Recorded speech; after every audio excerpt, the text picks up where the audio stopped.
Domingo Maior. Filme: Sequestro do ônibus 657. Wagner, um honesto funcionário de cassino, precisa desesperadamente de dinheiro para arcar com os gastos de um complexo tratamento de saúde da filha Sidney. Desesperado com a situação, e tendo um pedido de empréstimo rejeitado pelo patrão Pope, o cara resolve aceitar o proposto por um colega de trabalho Cookies e assaltar o cassino onde trabalha. Para complicar ainda mais a situação, o roubo não corre muito bem e, durante a fuga, eles acabam sequestrando um ônibus e usando durante a fuga que, logo no início, é identificado pela polícia local e tem de escapar da mira da policial que investiga o caso. Em diversos momentos do planejamento do roubo, há uma mistura entre o presente e o futuro. Título original: Bus 657.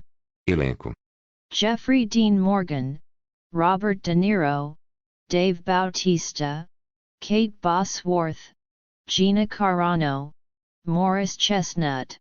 Tilson News Negócios Digitais.